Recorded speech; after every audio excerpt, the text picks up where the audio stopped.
मातृ साधक काली प्रिया की तरफ से आप सबको नमन। ओम काली। तो आज मैं आ गई हूँ और एक नए वीडियो के साथ। तो इस वीडियो का नाम है कि गुरु किन किन तरह से हमारी सहायता करते हैं। ठीक है, वीडियो शुरू करूँ उससे सबसे पहले आप सबसे निवेदन है, अगर आपको मेरे वीडियोस अच्छे लगते हो, ज्ञानवर्धक लगते हो, उपयोगी लगते हो, तो आप लाइक कमेंट शेयर सब्सक्राइब कर सकते हैं। देवी की सब पे ऐसी कृपा रहे।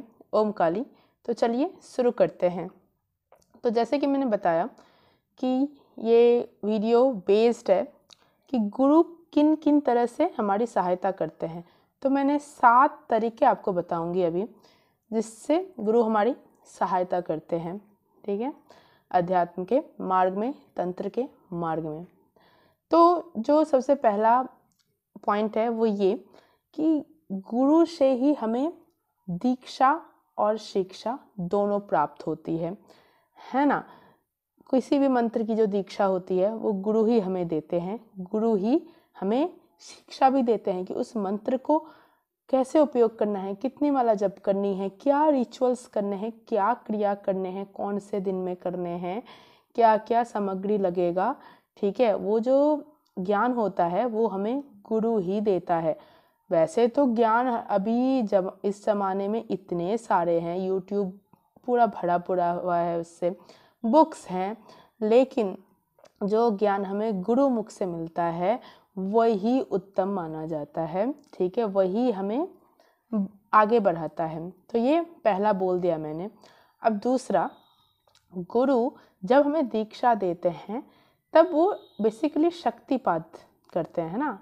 मतलब उन्होंने जो इतने वर्षों का जो तप किया, उन्होंने जो ऊर्जा एकत्रित की, उसका कुछ अंश जो है वो हमारे भीतर वो दे देते हैं। मंत्र की जो ऊर्जा है, उनके तप की जो ऊर्जा है, वो उसका जो कुछ अंश है वो हमें वो दे देते हैं। ठीक है, तो यही वजह है कि गुरु जो है ना हमेशा एक उचित पात्र को ढूंढता है दीक्षा देने के लिए। जो ऑथेंटिक, जो रियल गुरु होगा वो कभी कुपात्र को दीक्षा नहीं देगा, क्योंकि उसको पता है कि इसको अगर मैंने अपनी शक्ति दी तो ये इसको तो लुटिया डुबा देनी है, इसको तो कुछ करना ही नहीं है, इसको ये तो खराब कर देगा मेरा नाम। ठीक है, तो ये जो सच्चा गुरु है वो बहुत परखता है, बहुत जांचता है, उसके बाद ही वो दीक्षा देता है।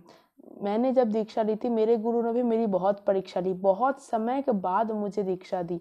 ठीक है, तो जो सच्चे गुरु हैं वो बहुत परखेंगे कि इसके पास दम है ये शक्ति लेने का। खासकर अगर वो जो जिस देवता की आप मंत्र लेना चाह रहे हैं वो काफ़ी उग्र हो, अगर वो प्रचंड हो, तो गुरु बहुत कतराता है वो मंत्र देने के लिए। और यहाँ से एक इंटरेस्टिंग बात आपको मैं और बताऊंगी कि ये आपने देखा होगा, ये सब माला जपते हैं, जैसे यही देख लीजिए, यहाँ पर ये है ना, ये सुमेरु है। ठीक है, इसका मतलब क्या होता है पता है? जब हम जप करके आते हैं, ठीक है, फिर वहाँ से फिर हम घूम जाते हैं, मतलब सुमेरु को हम क्रॉस नहीं करते। क्या होता है ना, वो जो पूरा हम जो माला जपते हैं उसकी जो ऊर्जा है उसका कुछ अंश सुमेरु के पास चला जाता है और वहाँ से वो जो शक्ति है वो गुरु के पास चली जाती है। इसका मतलब क्या हुआ कि गुरु ने जो शक्तिपात देते हुए जो हमें शक्ति दी, ठीक है, उसका हम ऋण थोड़ा चुकाने की कोशिश कर रहे हैं। ठीक है, तो दूसरा मैंने आपको बता दिया। अब तीसरा वजह सुनिए, गुरु जो है आपके बुरे कर्मों का जो फल है वो भी अपने कंधे पर ले लेते हैं। ठीक है, इतने दयालु इतना दया वाला रिश्ता कौन सा हो सकता है? इतना दयालु वाला कोई रिश्ता हो ही नहीं सकता। ना आपकी माता आपके बुरे कर्मों का फल लेगी, ना आपका पिता आपके बुरे कर्मों का फल लेगा। एक गुरु में ही सामर्थ्य है कि वो आपके बुरे कर्मों का फल ले ले। इसका मतलब आप समझते हो? छोटी बात नहीं बोल रही हूँ मैं। आपको जितने खराब कर्म सहने थे, आपके आगे जो जो बाधाएं आने वाली थी, गुरु ने ले लिया। इतना प्यार, इतना प्रेम आपके प्रति कि उन्होंने आपका कष्ट ले लिया। समझ पा रहे हो कितनी गहराई वाली बात है ये? आपका कष्ट ले लिया। अभी जमाना ऐसा है, लोग सबका 3 का 5 करके बैठे रहते हैं, और एक गुरु है जो आपके मतलब भविष्य में जो आपकी दुर्घटनाएं होने वाली हैं, आपके जो आपने जो कुकर्म किए हुए हैं किसी जन्म में, उसके फल को गुरु बोल रहा है मुझे दे दो, मैं तुम्हें प्रोटेक्ट कर रहा हूँ, मैं तुम्हें बचाना चाह रहा हूँ। कितनी बड़ी बात है ये। ऐसा रिश्ता कहाँ मिलेगा। चौथा पॉइंट बता रही हूँ, जीवन के जितने भी अच्छे बुरे पल आते हैं, गुरु ही है जो आपका मार्गदर्शन करते हैं। गुरु की चेतना ही इतनी शुद्ध होती है कि वो आपका सही से मार्गदर्शन कर सके। देखिए, एडवाइस देने के लिए तो बहुत रहते हैं, माता पिता, भाई बहन, बंधु, पति पत्नी एडवाइस देते हैं, अपने अनुभव के साथ देते हैं, लेकिन गुरु का जो मार्गदर्शन है वो अनमोल होता है। और सिर्फ जब तक आप जीवित हैं तब तक ही नहीं, आपके मृत्यु के बाद भी वो आपका साथ नहीं छोड़ते। आपका जो मृत्यु हो जाए उसके बाद भी वो साथ नहीं छोड़ते, उसके बाद भी वो मार्गदर्शन देते रहते हैं। कितनी अनमोल बात है ना। वो मृत्यु ऐसी चीज है जो सारा रिश्ता नाता खत्म कर देता है, कुछ रिश्ता नहीं बचने देता है, लेकिन ये एक ऐसा रिश्ता है जो मृत्यु भी नहीं तोड़ पाता। पांचवा बिंदु ये कि गुरु अपने मृत्यु के बाद भी आपका हाथ नहीं छोड़ता, वो किसी ना किसी रूप में आपकी सहायता करेगा। ठीक है, आपको मतलब समझ नहीं आएगा कि ये मदद मुझे गुरु से मिल रही है।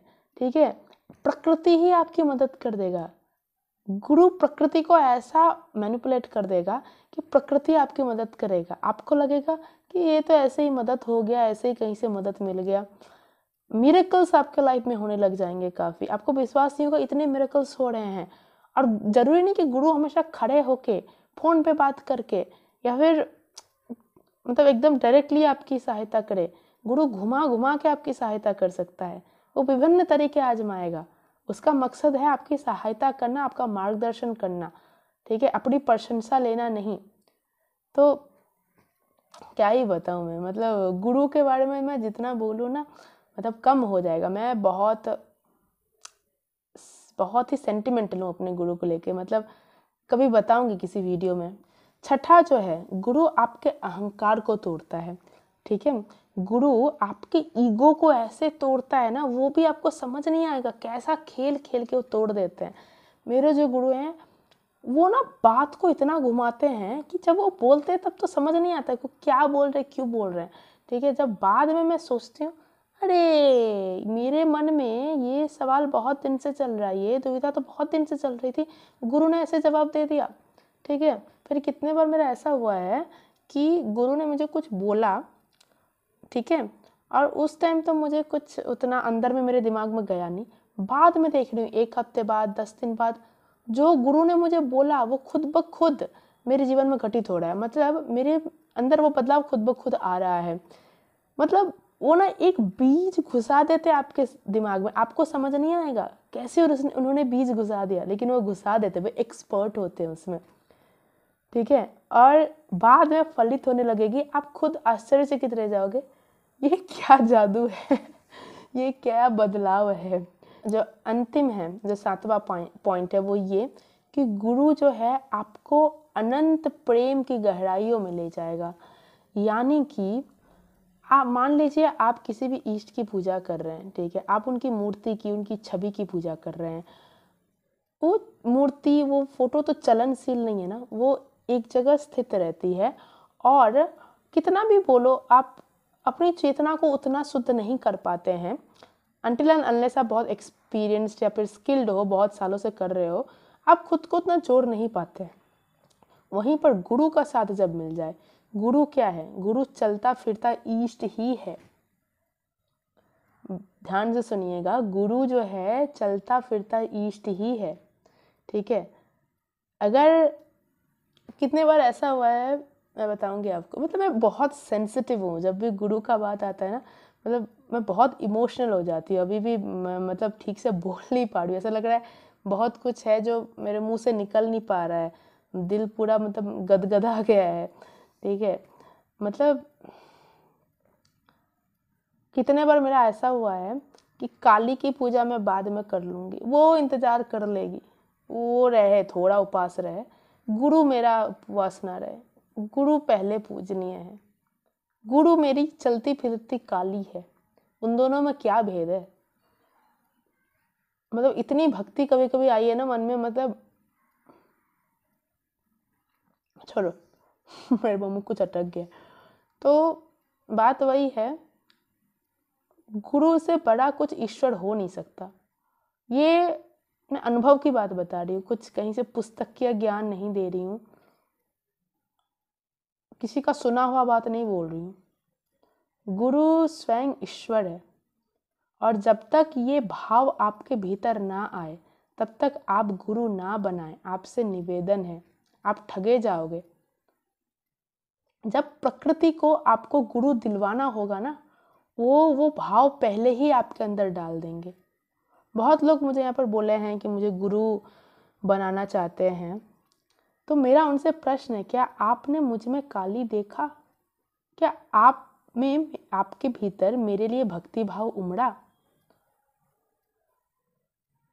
बहुत कुछ है। गुरु बनाना ऐसे चुटकी का खेल नहीं है। गुरु शिष्य का जो रिश्ता होता है ना, वो जन्म जन्मांतर का होता है। पति पत्नी का भी उतना बड़ा रिश्ता नहीं, उतना समय का रिश्ता नहीं होता है जितना गुरु शिष्य का होता है। अनंत प्रेम क्या होता है ये मैंने गुरु से जाना है। मैं बहुत रिलेशनशिप में पहले रही हूँ, ठीक है, लेकिन प्यार क्या होता है असल मायने में मैंने गुरु चरण में जाना है। बहुत गंभीर बातें मैं बता रही हूँ। मैं इस पे एक वीडियो भी जल्दी लाऊंगी, गुरु शिष्य का रिश्ता कैसा होता है।